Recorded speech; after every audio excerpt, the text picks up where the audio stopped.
আমাদের চ্যানেলে সম্প্রচারিত বক্তার বক্তব্য নিজস্ব মতামত, এর জন্য চ্যানেল কর্তৃপক্ষ দায়ী নয়। এই চ্যানেলে প্রকাশিত প্রতিটি অনুষ্ঠান কোনোভাবে ক্ষতিকারক বা অবৈধ কার্যকলাপ প্রচার করে না। এখানে সম্প্রচারিত প্রত্যেকটি অনুষ্ঠান শিক্ষামূলক উদ্দেশ্য নিয়েই তৈরি।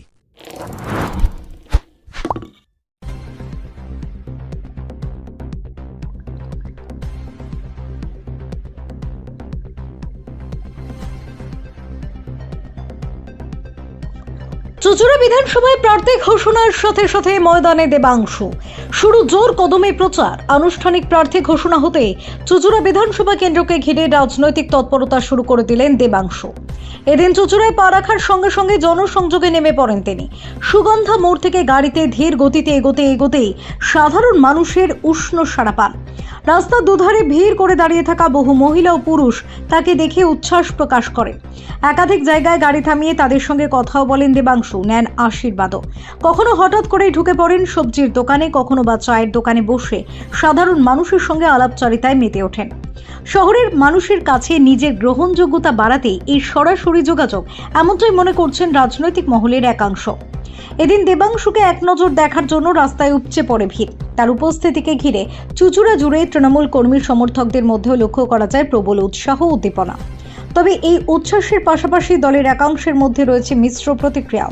দলের বরিষ্ঠ 3 বারের বিধায়ককে সরিয়ে নতুন মুখ আনার সিদ্ধান্তে কেউ কেউ হতাশা প্রকাশ করলেও অন্যদিকে নতুন নেতৃত্বকে ঘিরে আসার আলো দেখছেন অনেক কর্মী।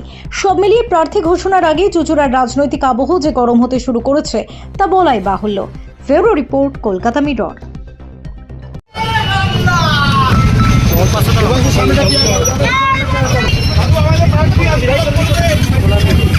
আশীর্বাদ করবেন।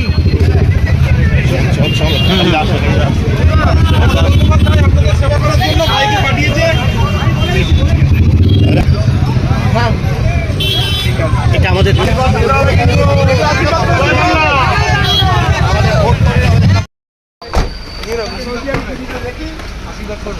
দাদু দেখু আশীর্বাদ করবেন।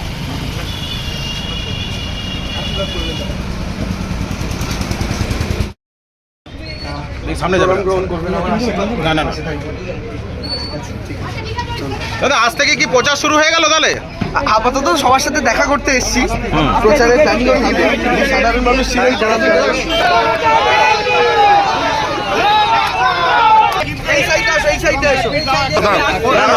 আমরা এই গ্যাপটা দাঁড়াই। একেবারে ইয়ং প্রার্থী পেয়েছেন এবারে। ভালো ভালো হবে, যাতে জিতও করে চাই। আগে তো অসিত মজুমদার ছিল, কেমন ছিল? ভালো ছিল, ভালো ভালো ছিল, আরো ভালো হবে, আরো ভালো।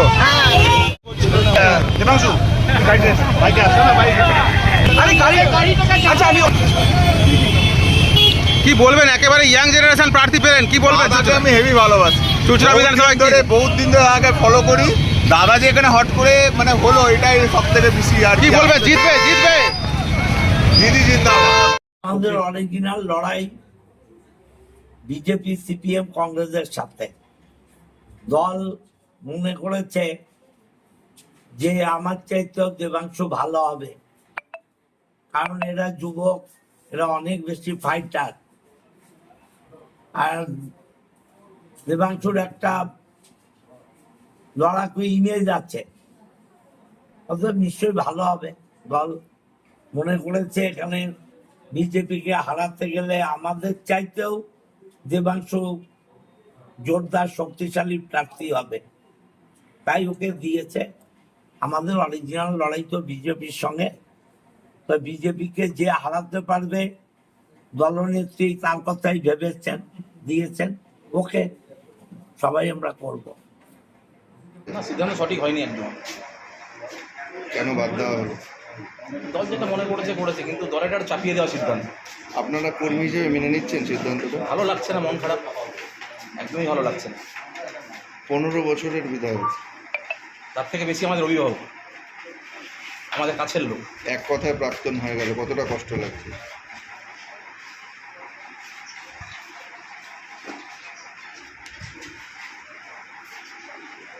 কি নাম আপনার? আমার বসু আছে। দাদা তো আমাদের মনের মধ্যে, আমরা দাদার সাথে সব সময় আছি, সব সময় আছি। আমরা সেরকম লোক নয় যে আজকে দাদার ক্ষমতা নিয়ে আমরা মানে দাদা হয়তো টিকিট পেলেন না, আমরা ছেড়ে চলে যাবো, কোনোদিনই যাবো না। আমরা মাথা উঁচু করে দল করেছি, মাথা উঁচু করে দল করবো। দাদা যতদিন আছে মানুষের পরিষেবা যেরকমভাবে দাদা আমাদের গাইড করবেন আমরা সেভাবেই করবো। মনের কোনো কষ্ট হচ্ছে? অবশ্যই অবশ্যই, যদি একটু বলি কষ্ট হচ্ছে না, মিথ্যা কথা বলা হবে, অবশ্যই কষ্ট হচ্ছে। আপনারা কর্মী সমর্থকরা এসে বাড়িতে দাদার কাছে দাঁড়ালেন, এই যে 15 বছরের কর্মকাণ্ড কি মনে করছেন, কেন দেওয়া হলো না তাকে? সেটা দল জানে, অত বড় কথা হয়তো বলার আমার নেই। দল নিশ্চয়ই কিছু মনে করেছেন, তাই জন্য দল সিদ্ধান্ত নিয়েছেন। দাদার ওপর তো 3 বার আস্থা ছিল, এবারেও হয়তো জানি না সেটা দল কিছু ভালো বুঝেছে। প্রার্থীদের অদল বদল হয়েছে সব জায়গাতেই, তো এদিক ওদিক প্রার্থী হয়েছে, দাদার হয়ে যেরকম পরিশ্রম করতেন দেবাংশুর হয়ে খাটবেন? অবশ্যই থাকবে। সেও তো দলের প্রার্থী হতে চলেছে, নিশ্চয়ই থাকবে, কেন থাকবে না? দল তো তৃণমূল কংগ্রেস, সিম্বল তো জোড়াফুল, মমতা বন্দ্যোপাধ্যায়, অভিষেক বন্দ্যোপাধ্যায়, এবং আমি তো অসিত মজুমদার। যোগাযোগ হয়েছে? না, যোগাযোগ হয়নি। আমার যিনি আমার গুরু বিধায়ক অসিত মজুমদার, আমি যদি একদিন থাকি, 10 বছর থাকি, 5 বছর যতদিন থাকবো, তার কথা শুনে তার নির্ধারিত রাস্তা মেনে আমি কাজ করবো। তিনি তো বলতে সন্ন্যাস নেবেন রাজনীতি থেকে, কি করবেন? দেখা যাবে, সময় বলে। কি নাম আপনার? সঞ্জনা সেন। আবার সেই তোমার উপর ভরসা, কি বলবে? না, আমি খুশি, আমি দলনেত্রীর কাছে কৃতজ্ঞ, আমি আমার সেনাপতি অভিষেক বন্দ্যোপাধ্যায়ের কাছে কৃতজ্ঞ। ভরসা রেখেছেন, সেই 2019 থেকে আমার উপরে দল ক্রমাগত ভরসা রেখেছে, বিভিন্ন কাজ দিয়েছে, যখন যে কাজ দিয়েছে পালন করেছি। এবং তৃণমূল কংগ্রেসই এমন একটা রাজনৈতিক দল, সিপিএমের আপনি দেখবেন 2011-তে মরাকালে হরিণ নাম, মানে যখন পার্টিটা চলে যাচ্ছে তখন ইয়াং জেনারেশনকে এগিয়ে দিয়েছিল। আমাদের দল কিন্তু তার মধ্য গগনেও নতুন প্রজন্মকে এগিয়ে দিয়েছে। আমি 23 বছর বয়সে তৃণমূলের কনিষ্ঠতম মুখপাত্র হয়েছিলাম। 24 বছর বয়সে তৃণমূলের কনিষ্ঠতম রাজ্যের যুবর স্টেট কমিটি মেম্বার হয়েছিলাম অভিষেক বন্দ্যোপাধ্যায়, যার সভাপতি ছিলেন, সাধারণ সম্পাদক। কনিষ্ঠতম লোকসভার প্রার্থী হয়েছিলাম। এবং এবারও চুচুড়ার মতো এমন একটা রাজনৈতিক সচেতন মানুষের বাস, যেখানে শিক্ষিত, সংস্কৃতি মনোভাবাপন্ন, সচেতন, রাজনৈতিক মানুষের বাস, যেখানে এরকম একটা জায়গায় আমাকে দল পাঠিয়েছে। এবং আমার বিশ্বাস আজ থেকে চুচুড়া আমার আরেক পরিবার। এবং আমি এইটুকু নিশ্চিতভাবে বলতে পারি, নতুন চুচুড়া করার শপথ, যেটা চুচুড়ার প্রত্যেকটা যুব সম্প্রদায় দেখে, চুচুড়ার প্রত্যেকটা মা, কাকিমা, দিদি বোনেরা দেখে, সেটা আমরা আগামী দিনে গড়ব।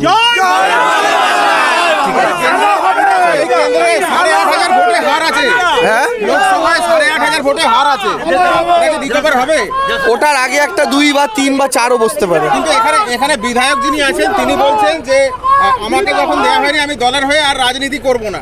আমি তার সাথে খুব তাড়াতাড়ি যোগাযোগ করব, আমি তার সাথে কথা বলবো নিশ্চয়ই। কোথাও কি মনোমালিন্য হচ্ছে? 3 বারের বিধায়ক তিনি টিকিট পেলেন না। দেখুন, আমি সেটা এক্ষুনি বলতে পারছি না, আমার তার সাথে এখনো কথা হয়নি। আমি তাকে ফোন করব, তার সাথে কথা বলবো, আমার দেখাও করার ইচ্ছা আছে তার সঙ্গে। তা আমি সংবাদ মাধ্যমে তার কোনো বাইট শুনে কোনো বক্তব্য রাখবো না। তিনি আমার হিসাব মতো পিতার বয়সী একজন ব্যক্তি, তো আমি তার সঙ্গে কথা বলবো। এবং আমার বিশ্বাস, তিনি যেহেতু আমার পিতার বয়সী, তিনি তার সন্তানকে ফিরিয়ে দেবেন না, আমার বিশ্বাস। বহু সমস্যা আছে, সেই সমস্যাগুলো কি এবার সমাধান হবে? আমার তো ওটাই লক্ষ্য। আমি আবার বলছি, নিউ ত্রিপুরা, #নিউ ত্রিপুরা, যেটা আমার #নিউ চুচুড়া, যেটা আমার লক্ষ্য। তো স্বাভাবিকভাবে নতুন চুচুড়া মানে এখানকার মানুষ যেভাবে স্বপ্ন দেখে চুচুড়াকে নিয়ে, আমার বিশ্বাস সেটা হবে। এবং অভিষেক বন্দ্যোপাধ্যায়, মমতা বন্দ্যোপাধ্যায় আমাকে পাঠিয়েছে মানে শুধু একটা বিধায়কের ট্যাগ নিয়ে ঘোরার জন্য তো পাঠাননি, তারা পাঠিয়েছেন মানে আমি চুচুড়া এবং মমতা বন্দ্যোপাধ্যায়, অভিষেক বন্দ্যোপাধ্যায়ের মাঝে একটা সেতুর কাজ করব। এখানকার মানুষের যা দাবি দাওয়া তাদের কাছে তুলে ধরা আমার দায়িত্ব, এবং তাদের থেকে চুচুড়ার জন্য কাজ ছিনিয়ে আনাটাও আমার দায়িত্ব থাকবে।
Enjoy a weekend at Vedam, the paradise of peace.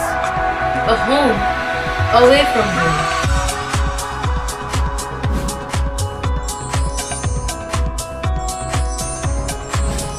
See yourself resonating with the nature. Vedam welcomes you to create your best memories. আমাদের পাশে থাকতে সাবস্ক্রাইব করুন আমাদের ইউটিউব চ্যানেলটি ও ফলো করুন আমাদের ফেসবুক পেজটি। লাইক, শেয়ার ও কমেন্ট করতে ভুলবেন না। কলকাতা মিরর, পাশে থাকে, পাশে রাখে।